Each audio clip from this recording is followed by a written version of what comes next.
Electrical stimulation for glaucoma, signal boost, or true neurorestoration.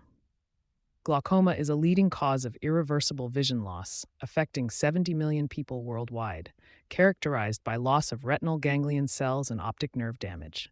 Presently, the only proven treatment slows damage by lowering intraocular pressure, IOP. No therapy can actually restore lost vision. This has spurred interest in neurostimulation therapies to protect or even revive retinal neurons. Two main approaches are under study: transcorneal electrical stimulation, TES, via corneal electrodes, and transorbital or transcranial alternating current stimulation, ACS, via electrodes near the eyes. We review sham-controlled studies of these methods in glaucoma, their proposed mechanisms, typical stimulation parameters, and the observed effects on vision, visual field and contrast sensitivity, plus practical issues of safety and availability. How might electrical stimulation help? Experimental work suggests several ways brief currents can boost neural survival and plasticity. One class of effects is neurotrophic upregulation. Stimulation prompts the retina and optic nerve to produce growth factors that nourish neurons. For example, in animal models of optic injury, TES or ACS increases levels of neurotrophins such as brain-derived neurotrophic factor, BDNF, ciliary neurotrophic factor, CNTF, and insulin-like growth factor, IGF-1. BDNF in particular is critical for retinal ganglion cell, RGC, survival and synaptic plasticity, so its upregulation may help revive dysfunctional but living cells. In one study, alternating currents applied to injured rats raised BDNF and CNTF in the eye. Electrical stimulation also appears to trigger anti-apoptotic, anti-cell death signaling. Gene analyses in rodent retina after TES have shown downregulation of apoptotic factors and upregulation of cell survival proteins. For instance, TES can increase BCL2, an anti-apoptotic protein, and decrease BAX, a pro-apoptotic protein, in retinal cells.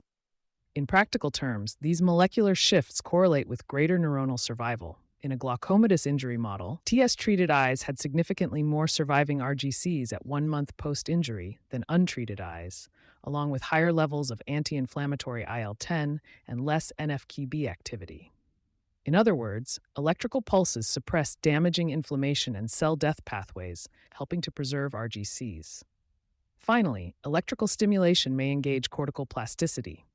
Glaucoma deprives the brain of input from the damaged optic nerve, but some visual pathways remain intact, residual vision.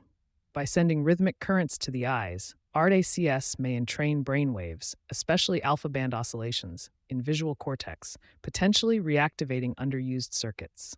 In one controlled trial, study authors noted that claimed vision gains from 10 Hz ACS were attributed to increased neuronal synchronization and coherent oscillatory activity via entrainment of alpha frequencies in occipital cortex. This kind of neuromodulation-inspired idea, boosting brain connectivity with surviving inputs, is actively studied, although evidence in glaucoma patients remains indirect. In summary, laboratory data suggest electrical stimulation could promote neuroprotection by 1. Raising growth factors like BDNF, 2. Blocking cell death signals, e.g. by upregulating BCL2, 3. Reducing inflammation, and 4. Harnessing brain plasticity. These effects are hypothetical in humans but provide a rationale for clinical trials. Clinical studies, transcorneal electrical stimulation, TES. In TES, a conductive contact, such as a corneal lens electrode, delivers brief pulses or sinusoidal currents through the cornea to the retina. In glaucoma, most TES studies have been small and preliminary. One Japanese pilot case series treated 5 eyes, 4 men, with open-angle glaucoma by quarterly 30-minute TES sessions over several years. In that uncontrolled study, the amount of cumulative stimulation strongly correlated with better visual fields. Eyes receiving more sessions showed greater improvement in mean defect, MD. However, without a control group, this could reflect slow inherent changes or learning effects. By contrast, a sham-controlled RCT of TES in 14 glaucoma patients found no significant visual field benefit. In that trial, the TES dose was weekly 30-minute sessions for 6 weeks at either 66% or 150% of phosphine threshold, and outcomes, acuity, and Humphrey field did not differ from sham. No serious adverse events occurred, and apart from one spontaneous optic disc hemorrhage in a control eye, no safety signals appeared. Another small series, K, OTA 2018, followed 5 eyes with quarterly suprathreshold TES over 4 years. These showed a gradual MD improvement proportional to the number of treatments. Thus far, the evidence for TES in glaucoma is mixed. Some small case studies hint at a stabilization or modest gain in field with repeated sessions, but the single published RCT did not confirm an effect. Importantly, no text study has compared beyond a few months or tested long-term retention of benefit. Typical TES parameters in glaucoma trials have been on the order of 20 to 30 minutes per session, often delivered weekly or monthly, with currents adjusted to induce phosphenes. For example, one protocol used 20 Hz biphasic pulses at each subject's phosphene threshold level for 30 min once weekly. No dose-response standard has been set, and devices vary. As of 2025, TS for glaucoma remains experimental and is offered only within trials or specialty clinics. Transorbital transcranial alternating current stimulation, RT-ACS. An alternate approach is non-invasive transorbital ACS. Electrodes are placed on the skin around the eye, often in a goggle-like frame, to send weak alternating currents into the visual pathway. Over the last decade, several sham-controlled trials have studied RT-ACS in optic neuropathies, usually mixed diagnoses, including a few focused on glaucoma. A landmark randomized trial, Gall et al., 2016, enrolled 82 patients with various partially blind optic neuropathies and applied RT-ACS daily for 10 consecutive weekdays. The treated group showed an average 24% improvement in visual field sensitivity, mean defect, compared to baseline, lasting at least 2 months. This was significantly better than sham. This study included some glaucoma patients, but also other causes of field loss. A follow-up long-term retrospective analysis of many patients also found that nearly 2/3 of treated eyes halted progression for 1 year after a similar RACS course. Median MD improved from 14.0 to 13.4 dB, p.01 over 1 year, with about 63% of eyes showing stable or better MD. By comparison, typical glaucoma patients decline by pi-0.5 dBs per year on average, so this stability is noteworthy. However, other studies have tempered enthusiasm. A smaller RCT, Ramos-Cadena et al. 2024, in 16 advanced glaucoma patients, applied 10 ACS sessions over 2 weeks, 10 Hz sine wave at 0.45 to 1.5 mm through forehead cheek electrodes, and followed up to 1 month. That trial found no significant changes in objective vision tests. Neither visual acuity, contrast sensitivity, nor Humphrey Field MD improved beyond placebo. The sham group actually showed a slight early field gain that later receded, suggesting a practice effect.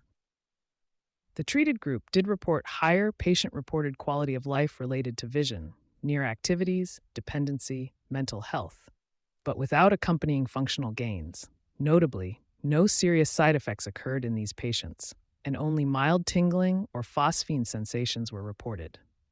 In summary, the magnitude of benefit in RDAS trials has been modest and inconsistent. The Gall study's 24% VF gain sounds large, but it represents an average relative improvement that lasted only a couple months. By contrast, Ramos-Cadena's double-masked trial saw no significant visual field or contrast benefit over 1 to 4 weeks. Likewise, a 2021 German real-life cohort suggested stabilization, no mean decline, over 1 year. But without a control arm, this could partly reflect expected variability. In practice, any field gains reported with RT-ACS are small, a few decibels, and short-lived, often disappearing after weeks if therapy is not repeated. Contrast sensitivity changes have been even less evident. In the 2024 RCT, neither group showed measurable contrast threshold improvements. A key issue is the placebo practice effect. Performing repeated parametric tests can itself produce small learning improvements. In the Ramos-Cadena study, the sham group had a temporary field gain that then declined, illustrating this phenomenon.